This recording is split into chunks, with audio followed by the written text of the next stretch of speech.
Rocking chair session.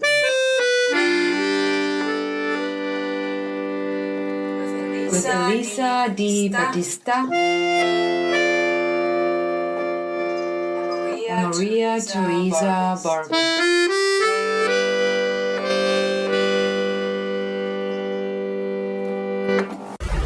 Hi everyone! And welcome to our 11th RCS rocking chair sessions with Andrea Spiridonakos. Oh, very good. Spiridonakos. We have practiced this for like a week now or so, right? We did not want to slaughter your last name, which I actually wanted to Andrea. We're so excited that you're here. I'm stoked to be here. To ask the origin of your name is what I'm curious about. So that's my first little. So my father's from Greece, and it's definitely a Greek name. You could tell by all the syllables and all the letters. And actually in Greek Orthodox, there's like a Saint Spiridon. So it's after that. And the AKOS at the end denotes where my dad is from in Greece, which is like the area called Mani. If you look at Greece, the bottom, it looks like three fingers, the middle finger and the bottom. Didn't think about that till now. South of Sparta, they say it's like the true Greek look. The origin or something. It's Mani, and that's Akos. So Spiridonakos. Wow. Do you speak Greek? I do not speak that much Greek. My dad speaks like 8 languages, but he thought that he has like a really severe accent in English. And he thought that if he taught us Greek and we learned Greek, we would have an accent in English, but it doesn't work that way. Not really, right? Really, it's like if you learn it as a kid or so, you have like basically no accent in 2 languages or 3 languages or whatever And it's you like learn. a super complicated language. So I'm like trying to be fluent in it now and learn. And I'm like, oh, yikes, lots of rules. Yeah, I mean, I studied Latin in school, like in Catholic school. And then half of the class was allowed to study Greek, so Old Greek. But it was not the New Greek; it was the old Greek, like Old Latin, you know. And so I always got a little bit of like, you know, I had it in my ear or something like from that. But it's very difficult. And then the New Greek is very different from the Old Greek, right? It is, yeah. I think some people can read it, but it's different. So. Yeah. Where were you born then? If your dad was from Greece? My dad was from Greece, but I was born in Connecticut. That's where my mom is from. And they met, and my dad came over here to marry my mom. Oh, They met in Greece? They met actually on a cruise ship. My dad he was a first mate when they met, but he was a cruise ship captain and oil tanker captain later in life. And when they met, this is a stupid story, but they said they met by accident, and it actually was by accident. My mom slipped and fell down the stairs. Oh my God, my dad, on a cruise ship? Yeah, and my dad, she was a travel agent. She got a free cruise, and my dad was in charge of like making sure no one sued. And he was like a really handsome Greek guy, and that was it. They met by accident. Oh my God. She was basically falling into his arms, literally. Totally. Oh my God. How romantic. How old were they when they met? I actually don't know, like 20s, maybe my dad early 30s. Yeah. Oh, incredible. Cool. So the first generation then for your dad here in Connecticut in the States. Yep. The majority, all of my dad's family is in Greece, except for I have one set of cousins, like 3 people in Pittsburgh. All my dad's family. Yeah. So do you spend a lot of time in Greece, or did you as a kid? As a kid, I did. We went often, and then the past few years I haven't gone in a while, but I'm hoping to go next summer. That'll be fun. Oh, wow. Wonderful. Stuff to look forward to. I was one time, I'm a little flustered about this. Santorini is in Greece. Yes. So it's like this island where you're not supposed to go if your friend just broke up with your boyfriend, because it's the most romantic island ever. Like if you plan a honeymoon, go to Santorini. I mean, it's incredible, right? The light, the buildings, the I've black. I've actually not been there. You've not been there? No, with the black beach, and I've seen the pictures. black beach. I've been to some of the other islands, like Mykonos, which kind of reminds me of Miami, like party and gay and fun, and Idra, which there's no cars allowed. So people like ride on donkeys, and the food is amazing everywhere. But Santorini, I'll have to go there sometime. I mean, it was just incredible, and there's something about the light there. Miami has a very special light too, right? Like the clouds and the sunset, and it's very a soft light. Santorini has a light that is like so poetic in itself. It's really hard to describe. It's just, if you see pictures, it's like, it's unique. It's so unique. It's really, really beautiful. But Greece is such a beautiful country. It is. Well, I'm wondering because like Greece is such a tropical place, right? And I feel like I see that connection with Miami. But growing up in Connecticut, did you always think like I want to live in a tropical place, or I would love to go to Greece, or how is it that you ended up here? Well, here I ended up in Miami, like total random, because I was a ballet dancer. And so I got a job. This was my first job with Miami City Ballet. So I had never been to Miami. I didn't even come here to audition. I kind of got like scouted out and came here, and it was between New York and here, and I got chosen for here. So here I came. Wow. When was that? It was like late 90s. Yeah, the very end of the 90s. And I was like just out of high school, and it was weird, but great. So you were like 18, you moved to Miami by yourself? Yeah, I actually, before that, I lived in New York by myself, because with ballet, it's kind of like it's maybe similar to an athlete where you have to start soon because it ends soon. Mm-hmm. So if you're like 17, 18, you haven't gotten a job, you're not going to get a job. Oh, cool. But you had gotten a job. You lived in New York for a year, you said. I lived in New York for 4 years. I went to ballet school there. Nice. So I moved when I was 14. You left home when you were 14? And you lived in a boarding school then? Or what? Yeah, the name of the school is School of American Ballet, and it's like in the same building as Juilliard, which is pretty cool. And I didn't realize it at the time, but to live for free in New York for 4 years, pretty good. Because then when I went back, I was like, that was how much is free? rent? That was free? So you got like a scholarship? Or that? Yeah. Beautiful. It was pretty cool. Wow. It was pretty amazing, yeah. I wouldn't have been able to go if we had to afford it. It was probably, I assume, a very expensive school. Uh-huh. So you had to audition in New York for that spot? And and that was pretty cool. And you go, and there was like a Russian teacher, and you're like, what? Oh my God.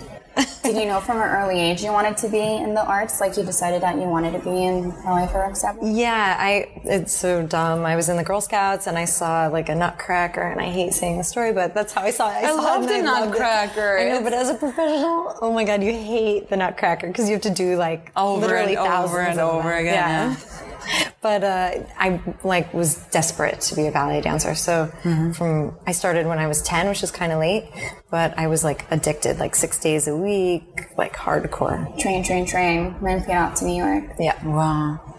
And so how was that for you as a young girl, woman, to be in New York, you know, away from your family, by yourself, and in like a really hard school, I can imagine? The school was like major, especially you come from like a little school, your local school, and maybe you're good there, but you know, like big fish, small fish, big time. Yeah. So when I went there, it was kind of a slap in the face. That's what I imagine. Yeah, I mean, and it was hardcore. And then they were like, at one point after my first year, they were going to kick me out. And I was like, no, you have to give me another chance. I'm going to work so hard.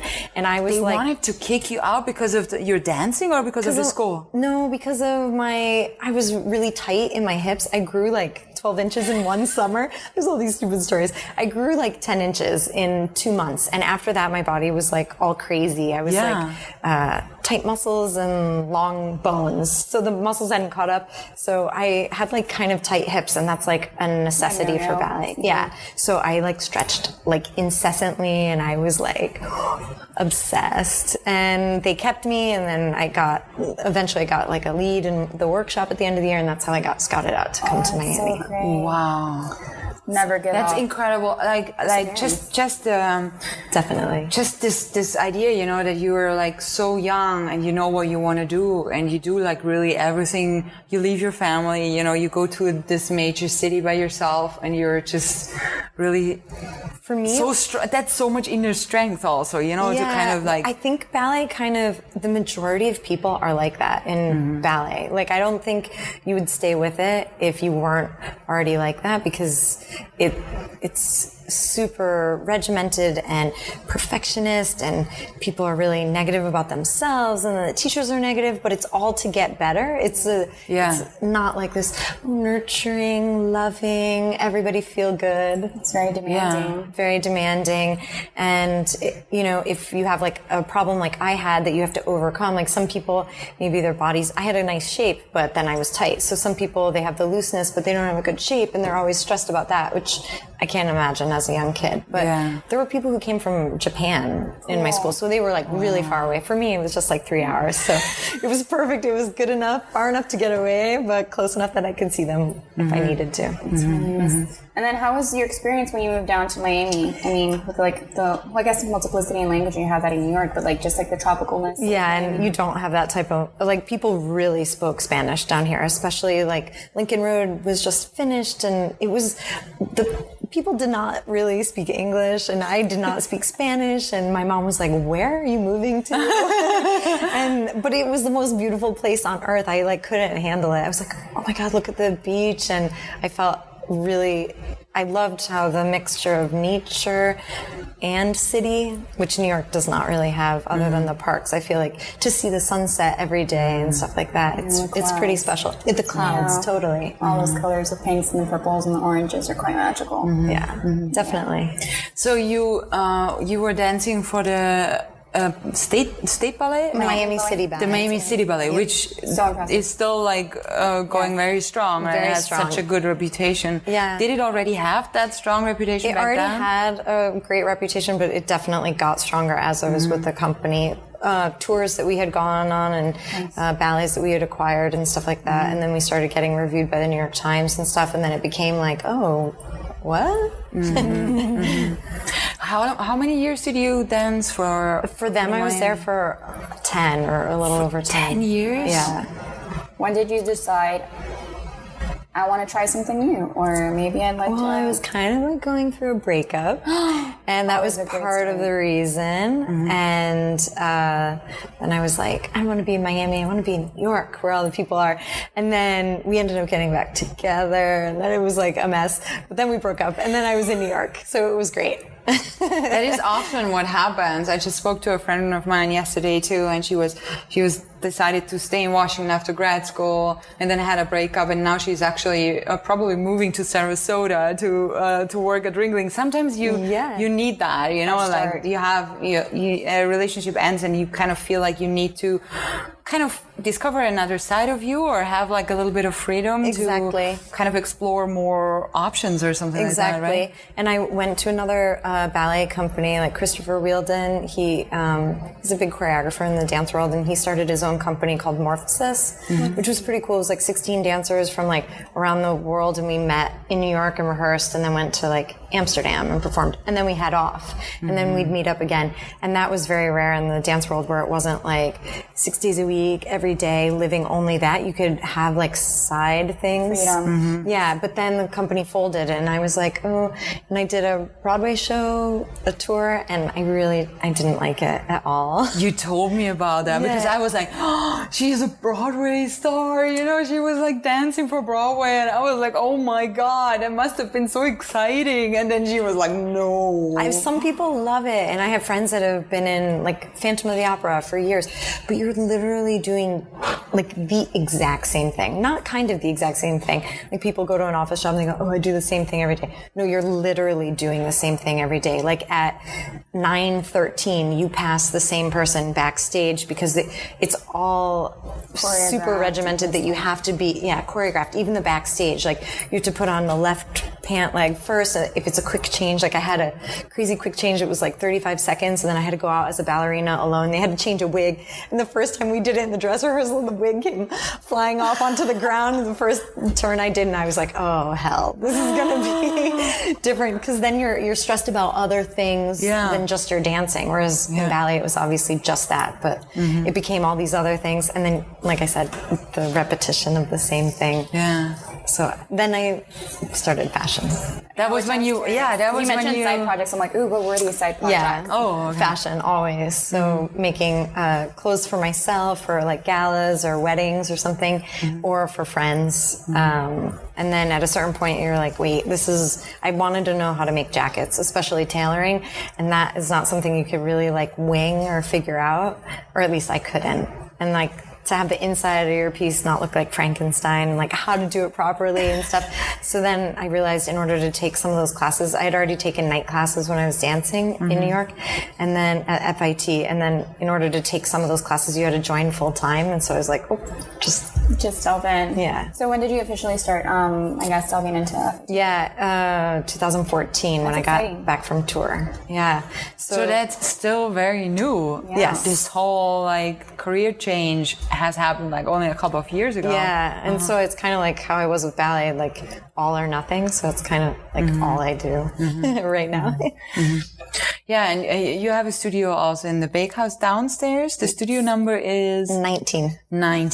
So really please, nice. our listeners, if you want to check out Andrea's clothes, come by. And you moved to Miami after the school again, right? Yeah, I moved back. I got married, and my husband was like, wait, why don't we live in Miami? Because I had brought him down here, and he was like, it's pretty awesome. So it was contingent on one thing: if I could find a studio space for cheap, because I had no idea how much anything cost. And I tried one other place. I applied for this online, but didn't think that I would get it because the discipline, it's not really art, as far as like fine art. So it's obviously more design. So I just like sent in my stuff. But as I was waiting, I looked at some places here, and one place was like so crazy expensive. I was like, I'm not going to be able to afford it. that. And then I was like so grateful to get this place and the price and everything.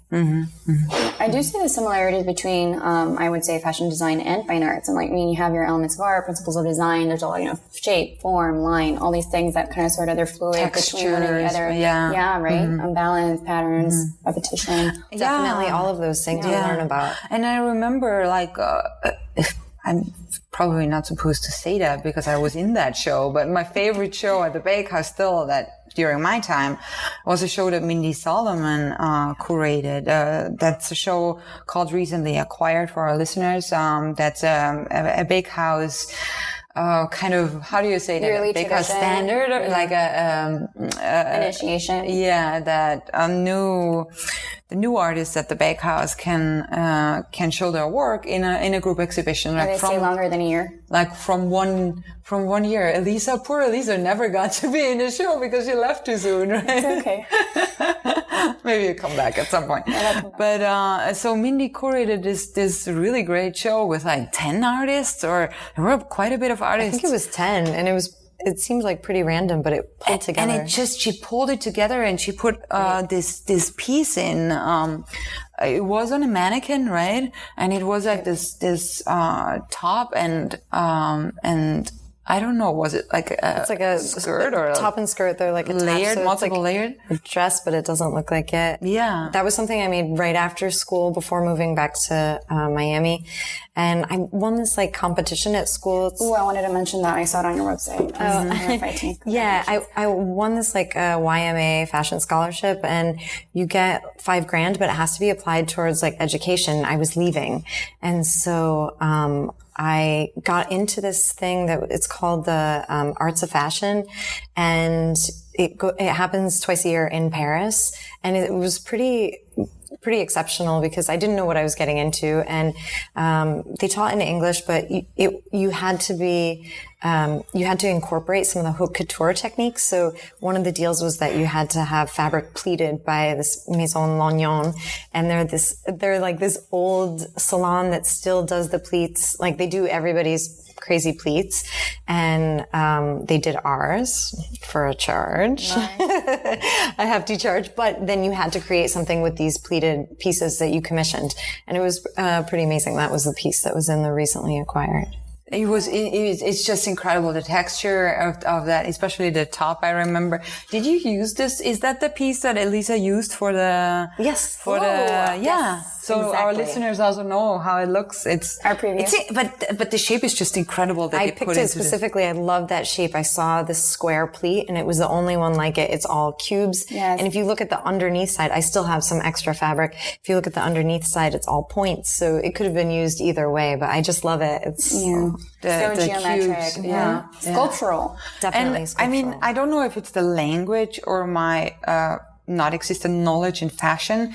Pleats means that you iron something, right? or it's folded in some way. So okay. the way they do it, it was pretty incredible. They have this small studio that I guess they've been there for forever in the center of Paris. And they're young people, 20s, 30s, and you can look them up on YouTube. They are the same people that I saw working there.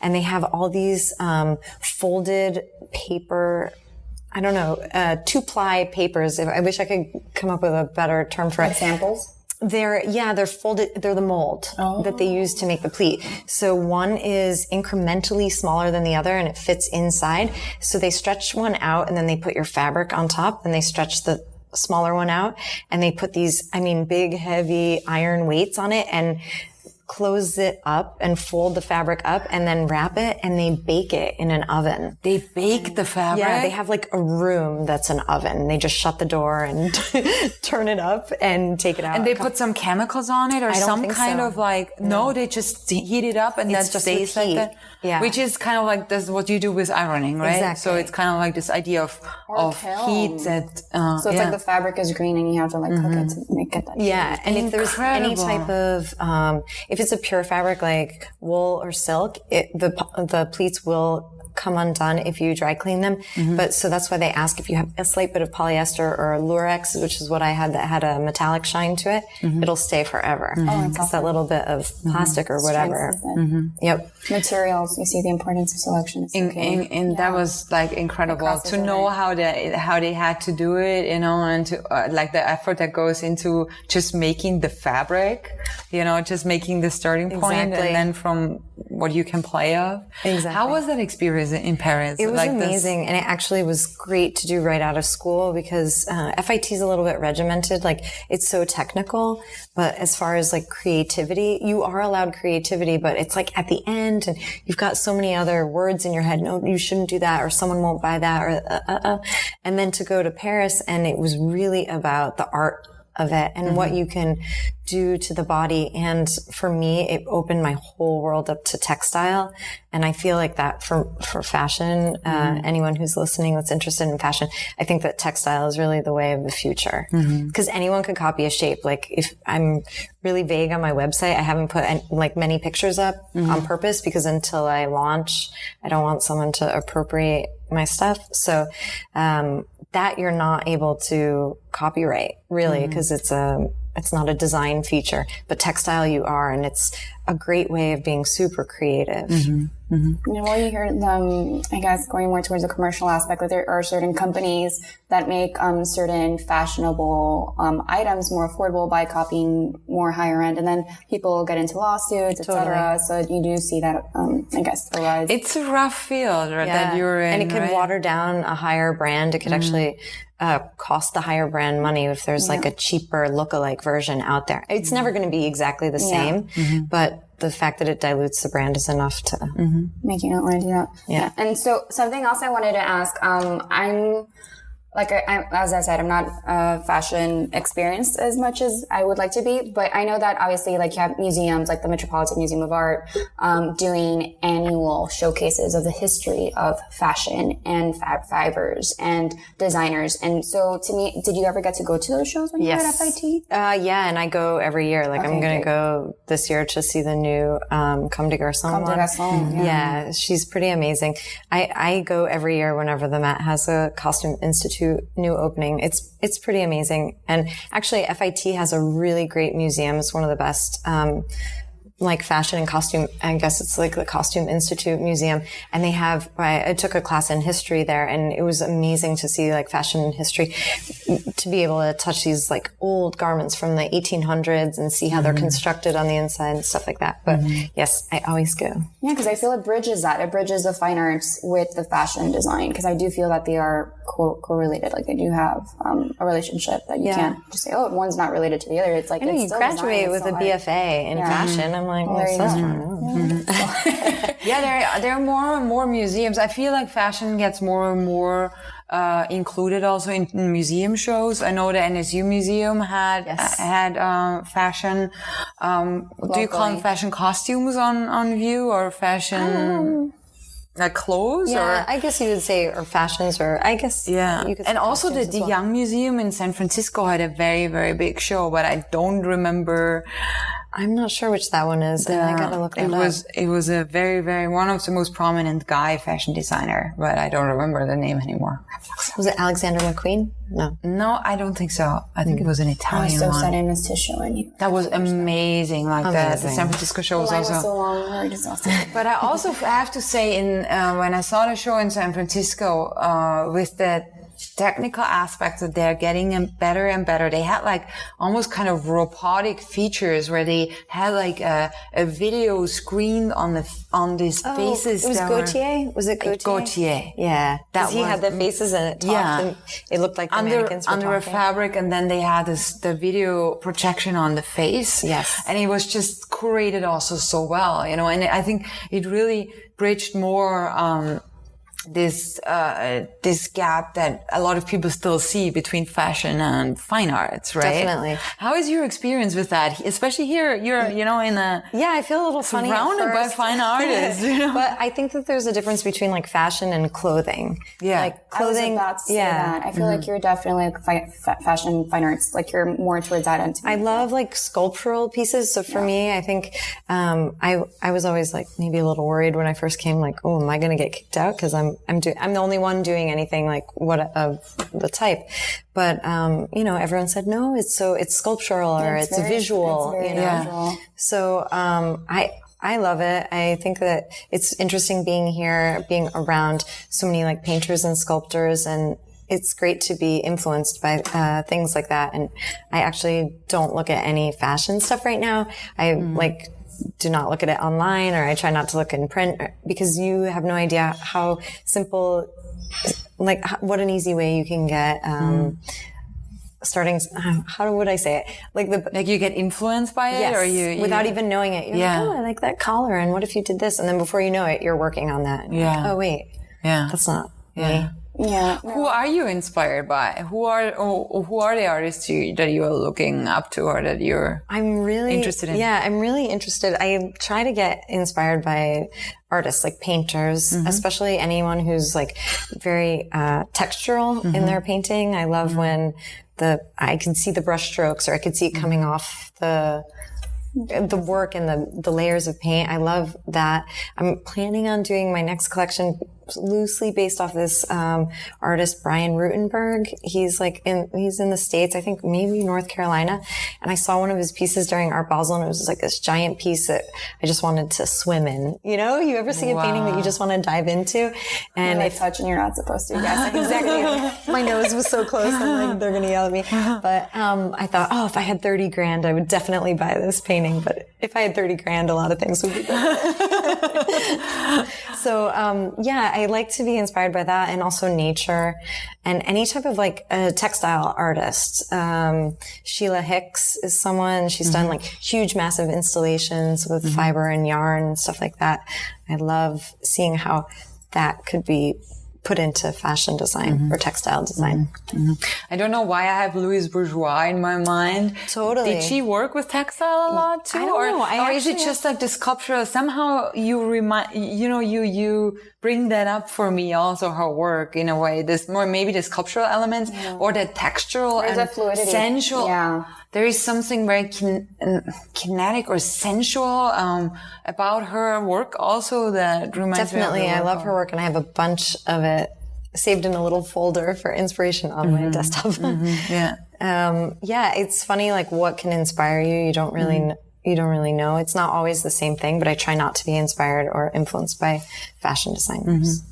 So you talked about you working on your first collection, right? Yeah. And your name actually as the fashion line is Spiridonakou. Yeah, it's like the female version. Like in Greece, if I was living there, that would be how my last name would be said.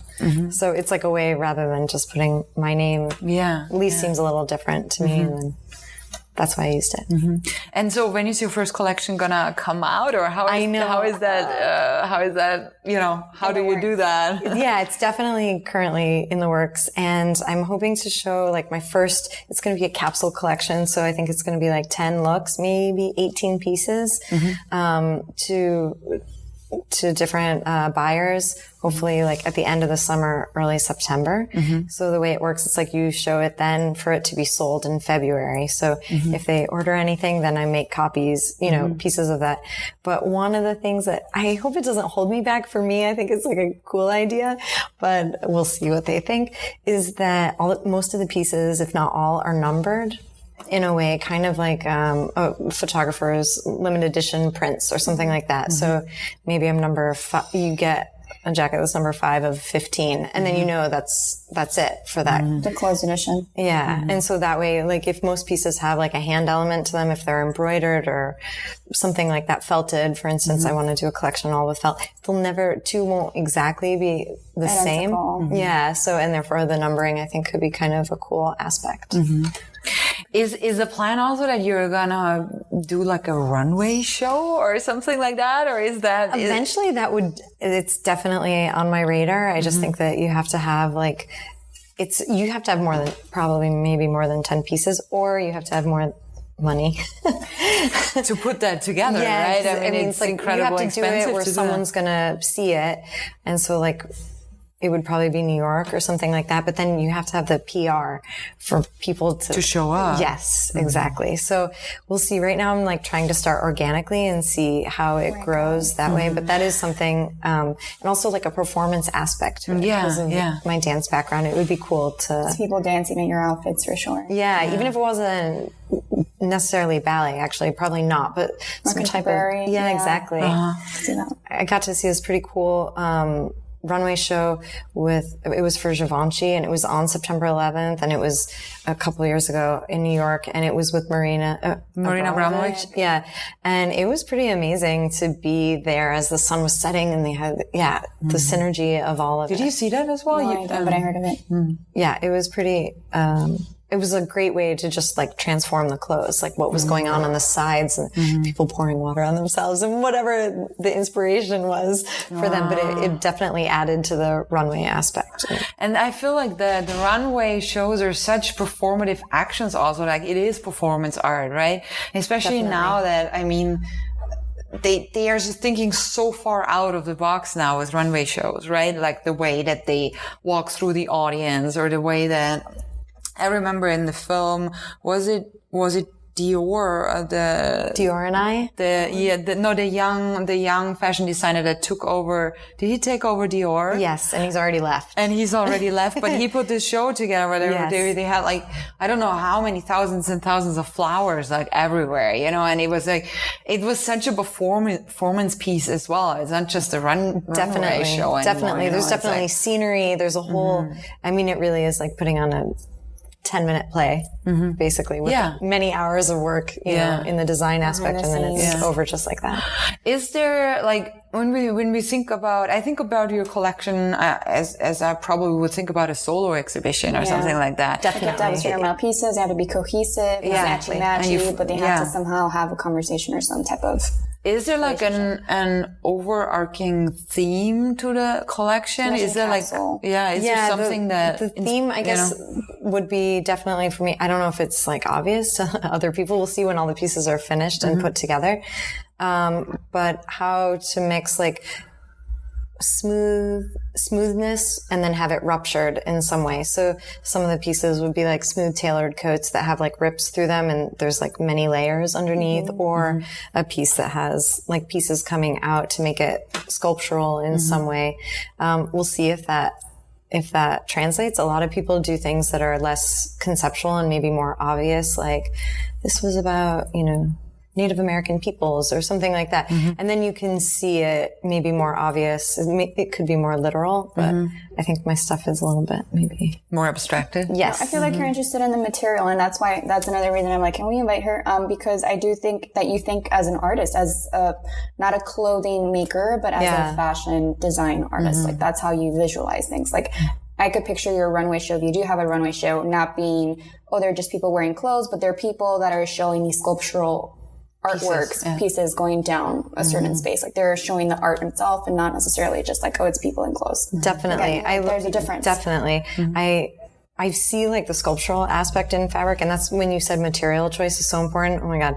It's literally everything. If you're trying to do something sculptural, like certain fabrics won't do what you want them to do, no matter how hard you try, regardless. So like art. Yeah, exactly. Exactly. And then you're like, maybe it's the material or maybe it's me. No, but I mean, I think we should definitely talk about what Andrea is wearing today. Oh, yeah. I mean, especially the top that is like a gray, shiny fabric that Andrea, I'm sure, is going to tell us what it is. But it comes out on one side. It's not the hard side, but the other side comes out like a wave. Yeah, like a wave. And then it goes inwards and then it crashes downwards. So you'll see it on Polaroid, but just to like, that's true. How would you describe this piece? I guess I would say I call it a tunic, but it's like asymmetrical, and this in the front would be called a cowl, but it looks super strange. Cowls don't usually look like this. They usually fall and are like against the body. Oh, yeah. But because of the fabric, it gives it this like crazy shape. So that's why. And what fabric is it? It is a silk with like a lurex metallic woven on top of it. That makes it stick out because of the metallic. And it also makes it insanely difficult to sew. Yeah. Because it doesn't want to fold a certain direction. Yeah. So that's one thing I have to do. You love a challenge. I see it. Okay. In terms of, I would call it process and imagining what your collection is going to look like. How do you start? Where's the beginning? Where is it that you get that first vision of like, this is what I want to do for my next collection? Because like you mentioned it, we're excited to see it, but how is it that your artistic visual process commences? Yeah, everyone works probably kind of differently, but there's probably certain things that all fashion designers do at some point, like whenever the inspiration strikes. For me, sometimes it's in the car, or especially after I've seen some artwork, or like at a quiet time when your brain is just kind of like in a beta state or whatever. If it pops into my mind, you write it down, and then the task is to either sort through a bunch of mood images that came from, and then to just spend hours quietly designing. So you take like a piece that you drew, even if you totally hate it, sometimes you're like, oh God, this is so ugly, and you're still drawing it, and then take one thing that you like from it, draw the next thing, and then one thing maybe you like from that one, and try to see how they go. And I mean, at school, sometimes you'd have to have 60 drawings just to get down to 5 or something like that. And so there's that technical training aspect that's quite formal. It's formal, but the drawings don't have to be great. They could just be like a small thumbnail, a sketch, a really quick sketch. The quicker, the better. And on cheap paper, so you don't have to worry about, oh my God, this paper is so precious, like copy paper or something where you can just go over and over. And that's the only way to whittle down the good ideas from the mediocre. Drawing is a really essential part of your practice. Yeah, unfortunately, I would say. I was thinking about it because like you start in it basically flat 2-dimensional space, and you have to make it 3D, and then there's nothing harder than that, and that's such a challenge. You go from one to the other. And sometimes you could draw something that literally isn't possible. So like, how are you going to get into it? You only have like one neck and 2 arms and 2 legs, and no matter what, they're not going anywhere. So you have to find a way to close the piece or get into it, cover all the bits, And so that's why to see some really ingenious pattern makers, it's pretty cool to see. There was an exhibit at the Met 2 years ago, maybe 3, and it was Charles James, and he was in the 50s. People maybe didn't really know about him too much. All these structured dresses, but the great thing about it is they showed on these like these little computer screens in front of all the dresses. They had like they showed how it would have opened up, and they were like, not holograms. I guess they were just like, digitally. renderings? Yeah. 3D renderings. And it must have taken someone a hell of a lot of time to do that. But it was amazing to see, oh, that's how she got into that. You know, he has this famous, figure 8 set of pants, and like your leg, the way, if you Google it, you'll see it, and you're like, but it doesn't work. How do you cover her butt on that side? There's a hole in the leg that you don't see on one side, and it's the way you wouldn't have seen it unless they showed you that, you know? So it was pretty cool. Incredible. Yeah, so things like that help. When you experience those type of presentations, like you said, at the Met or at these other fashion institutes, do you picture yourself not just having a runway show, but potentially maybe in a gallery space exhibiting your artwork alongside other types of media? Yes, definitely. And I think along the other types of media is what's really interesting and maybe a little daunting too. Like, oh, how does it stand up towards it? Or how does it look next to it? Do they work? On its own, I think that like I could definitely picture that. But then when you imagine how would it go with other types of art, and then it's intriguing to me. I wanted to mention also Mindy Solomon again, who was really fascinated by your silk paintings. Yeah. And actually wanted to exhibit them, and it was like it was becoming a pair of pants. It was becoming a pair of pants, really. So you have like this gallery owner really that is really into your silk painting, and then you cut it up and you I was make like, I'm pants out really of it. sorry, I can't use this because it's going to a client like this week, and it's going to be a pair of pants. What? I just thought it was like amazing, that happened. It was really cool. It was really, really cool. From art to function. Yes, exactly. Yeah, it was pretty cool. I had a client that I worked with last year. She was from San Francisco, and she was she was pretty cool. She was super eccentric and very creative, and she was on the board of the SF MoMA and all these places, and wanted to wear something that no one else had. And luckily, a friend set her up with me, and she bought some pieces. And those pants and a top I made were for a private party that she had in Calistoga, and it was pretty cool because it got photographed, and she looked great. And That's lovely. Wow! Did they mention the designer on the photograph? Yeah, and I got mentioned for the opening of the SF MoMA too, because she wore this crazy dress. I don't know if you've seen that. Are you serious? Yeah. Where can we find those clippings? That would be great. Yeah, I have them. I have them You saved have them? online. Okay. Yeah, Put I'll those send in them your to you. publishing section. Yeah. Publishing. I have to do that. Yeah, so I was grateful for those opportunities. Wow, that's exciting. Plus, she was like a special client where she wanted anything, basically. Most, designers, you start off, you have to make business casual or something super boring. So the sky was the limit, which was fun. Which is why I think it makes you more of an artist. Like you said, I make unique pieces, and this was quite, original and just for this one client. Like, I feel like that's where the line is drawn for you. I mean, you could go back and forth if you wanted to, but I feel that you have more of the liberty to be creative and be imaginative. And what did she say to you? That is kind of like how this commission work, because I know that painters get commissions and she has dimensions. She has like a body, right? Yeah, and her only specification was that she wanted things with sleeves.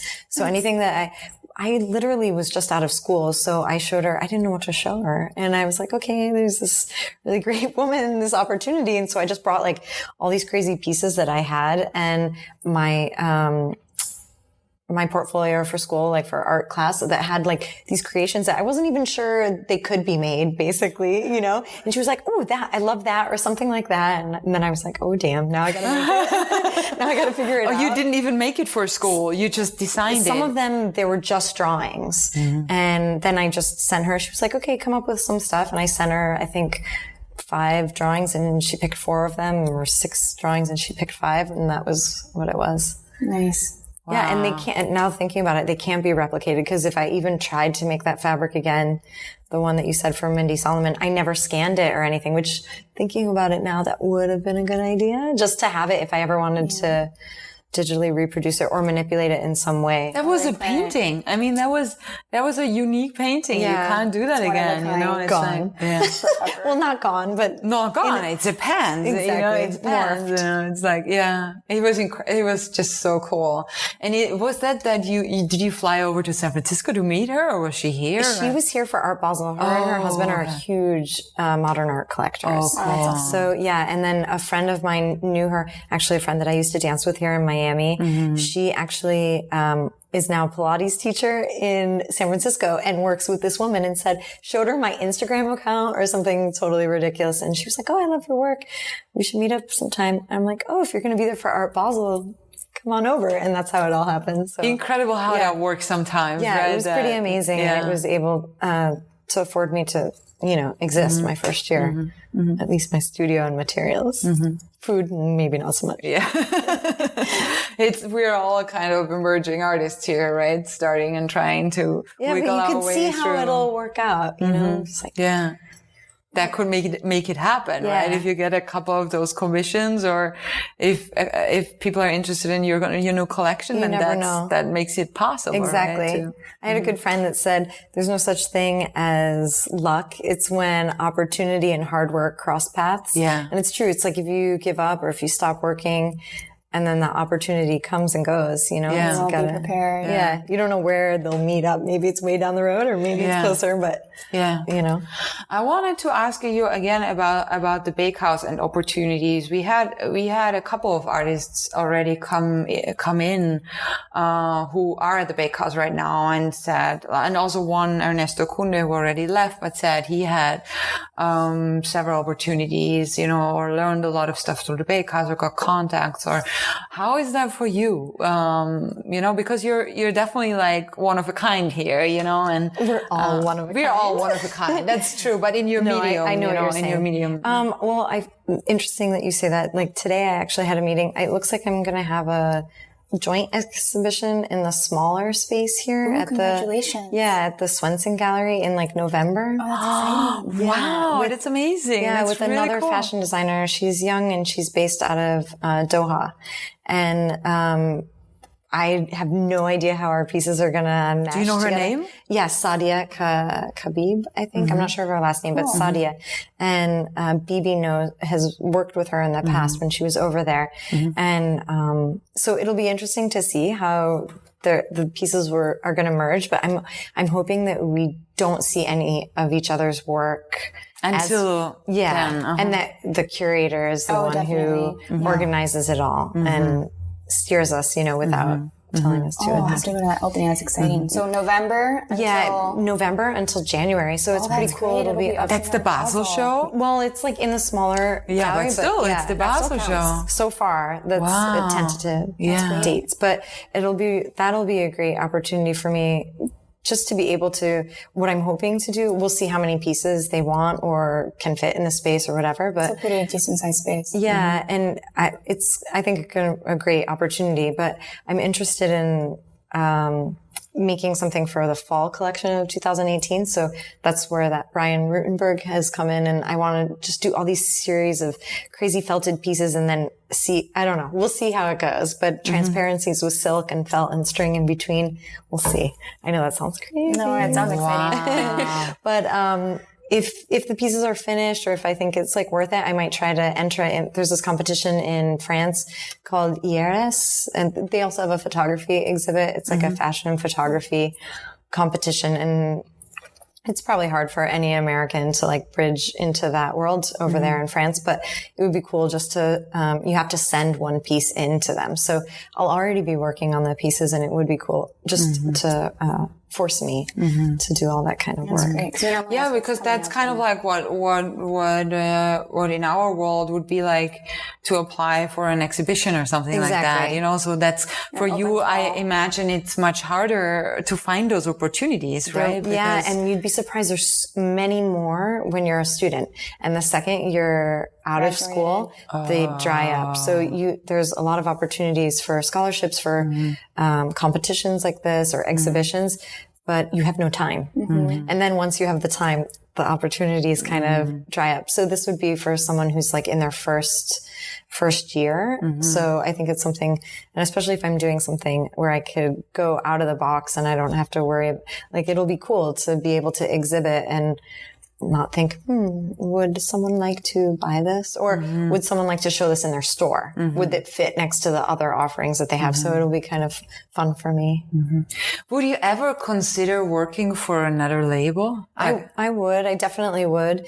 Which one, of course? That's the gee. next question. Sorry, I know that hurts. No, but there's so many different reasons. But I guess I would say, Del Pozo, there's this designer. They're based in Spain, though. So I don't know, Madrid. I would move to Madrid. It's beautiful. Oh my God, I love Madrid. And he's an amazing designer.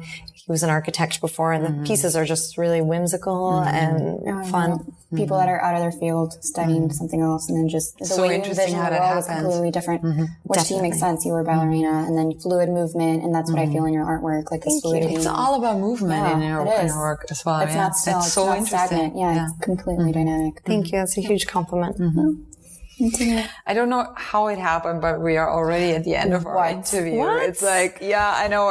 Time just flew by. Well, let me retrace one thing that stood out to me that you said. You're like, whether it sells or whether it's in a store, like that's not what you're concerned about. And that to me makes you an artist, because I feel like if you are, well, not that you should care whether you sell or not as an artist, but that's not your main focus. Your main focus is create what you envision. And that's so key, I feel. Yeah. And you'll find the client if you, you know, you got to be doing what you love, or else there's something missing from the work. It becomes mechanical, and there's nothing mechanic about your work. Yeah. That's so it's true. more organic. Yeah. Anyways, continue, Maria.